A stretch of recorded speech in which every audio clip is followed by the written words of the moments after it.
This recipe is available in Marathi as well as English.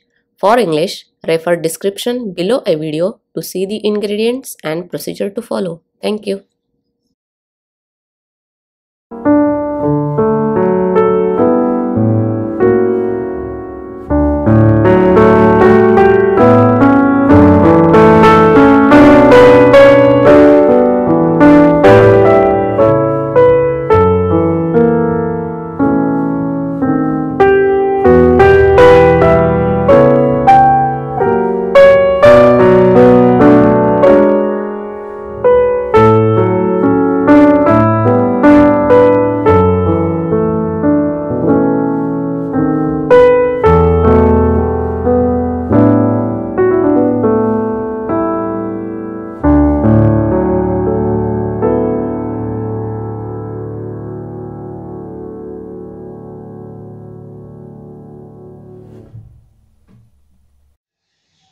नमस्कार, मी रेखाच किचनमध्ये आपणा सर्वांचं खूप खूप मनापासून स्वागत.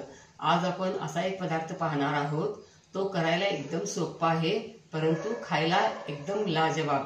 तो पदार्थ असा आहे की पौष्टिक रुचकर दुधी भोपळ्याचे कबाब. याला दुधी भोपळ्याच्या वड्या देखील म्हणायला काही हरकत नाही. जे दुधी भोपळा खात नाहीत ते अशा पद्धतीने कबाब केले तर नक्कीच आवडीने खातील.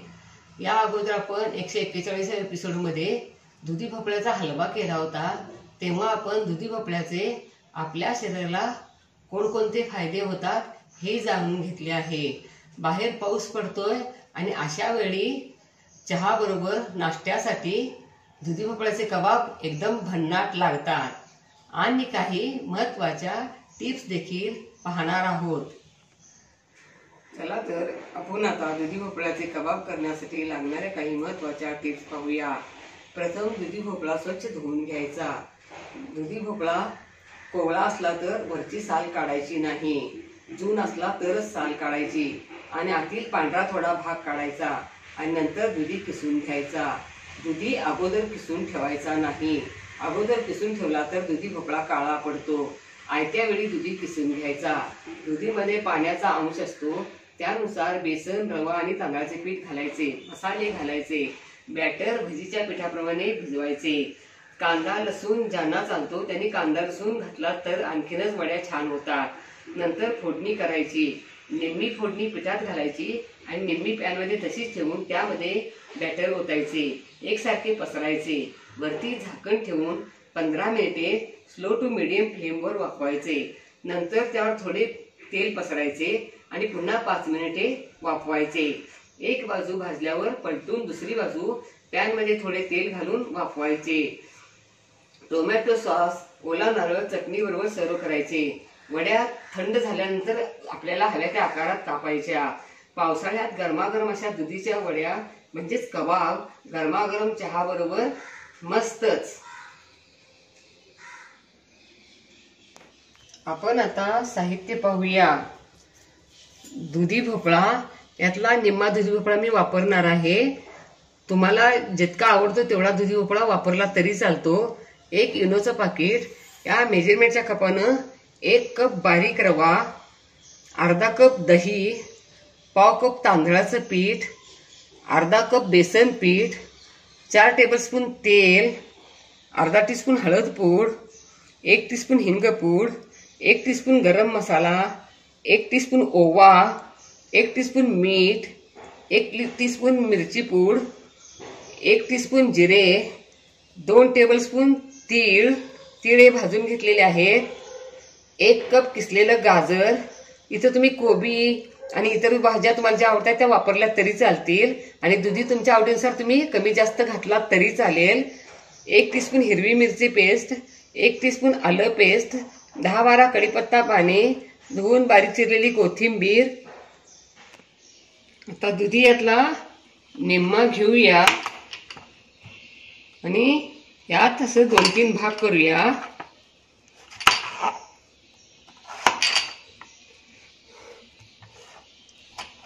आणि यातला पांढरा भाग थोडा काढायचा आहे, जास्त काढायचा नाही. आणि अशा पद्धतीने आपण दुधी आता किसून घेऊया. याप्रमाणे सगळा दुधी खिसूया. दुधी खिसून झाला. आपण असं मोठं भांड घ्यायचं पसरट असं. यामध्ये खिसलेला दुधी सगळा घालूया. यामध्ये गाजर घालूया, दही घालूया आणि आता यामध्ये मावेल तसा रवा, तांदळाचं पीठ वगैरे बघून घालायचं आहे. रवा घातला, बेसन पीठ, तांदळाचं पीठ, यामध्ये सगळे मसाले घालूया. जिरे, गरम मसाला, लाल मिरची पूड, हळद पूड, हिंग पूड, मीठ, हिरवी मिरची पेस्ट, आलं, कोथिंबीर आणि ओवा आपण असा हातावरती चोळून घालूया म्हणजे त्याचा फ्लेवर चांगला येतो. आणि आता हे व्यवस्थित मिक्स करूया. लागलं तरच थोडं पाणी घालायचं, नाही तर पाणी घालायचं नाही. मसाले, रवा वगैरे सगळं दुधीमध्ये मिक्स करून झालं. आपण आता हे बॅटर एक 5 मिनिटं झाकून ठेवूया म्हणजे यातला रवा थोडा भिजेल. तोपर्यंत आपण कढीपत्ता बारीक चिरून घेऊया.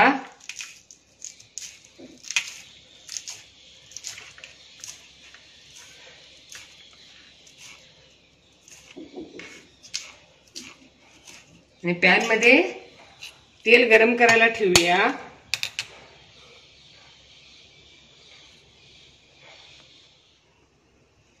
दहा मिनिटं झाली. आता रवा वगैरे देखील भिजला आहे. तेल गरम झालं आहे का बघूया. तेल गरम झालं आहे. यामध्ये तीळ, गॅसची फ्लेम स्लो ठेवायची, कढीपत्ता,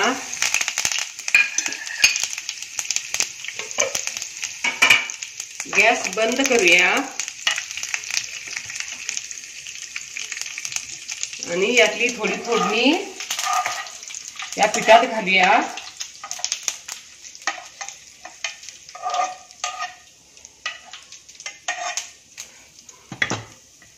यामध्ये इनो घालूया.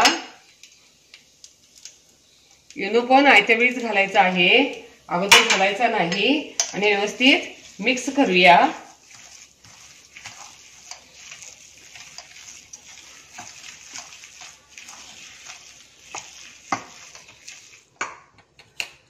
पॅन आता पुन्हा गरम करायला ठेवूया. ही फोडणी सगळी तीळ वगैरे पसरून घेतलेलं आहे. या पद्धतीने असं पसरून घ्यायचं. आणि यामध्ये इनो पण सगळं मिक्स करून झाला आहे. आपण आता बॅटर यामध्ये घालूया आणि व्यवस्थित पसरूया. व पीठ सगळं असं व्यवस्थित सगळं पसरून झालं. याच्यावरती थोडंसं गाजर घालूया जसं गार्निशिंगसाठी, म्हणजे कबाब असे छान दिसतात. याच्यावरती झाकण ठेवूया आणि गॅसची फ्लेम मीडियम टू स्लो ठेवून 15 मिनिटे वाफवूया. 10 मिनिटे झाली. आपण आता वरती झाकण काढूया आणि याला आणखीन थोडंसं बाजूनं आणि वरती थोडं तेल सोडूया. आणखीन एक 5 मिनिटाच्यावरती झाकण ठेवूया आणि वाफवूया. आणखीन 5 मिनिटे झाली.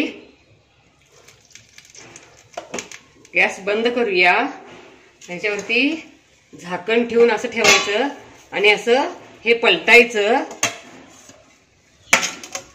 हे बघा, हे पलटून झालं. बघा किती छान खरपूस भाजला आहे.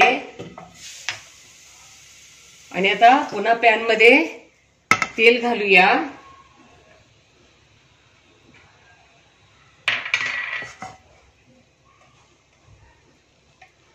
याच्यावरती आणखीन थोडे तीळ घालूया, गाजर घालूया आणि आता ही खालची बाजू पुन्हा यामध्ये पॅन मध्ये ठेवूया. 5 मिनिटे झाली. आता गॅस बंद करूया आणि पुन्हा आपण असं ह्याच्यावरती डिश ठेवून आपण असं डिशमध्ये काढूया. बघा या पद्धतीनं बघा किती छान कलर आला आहे. आणि आपण आता आपल्याला हव्या त्या आकारात आपण कट करूया. थोडं थंड झाल्यावर कट करायचं, गरम असताना कट करायचं नाही. मी तुम्हाला यातमधलं एक पीस दाखवते.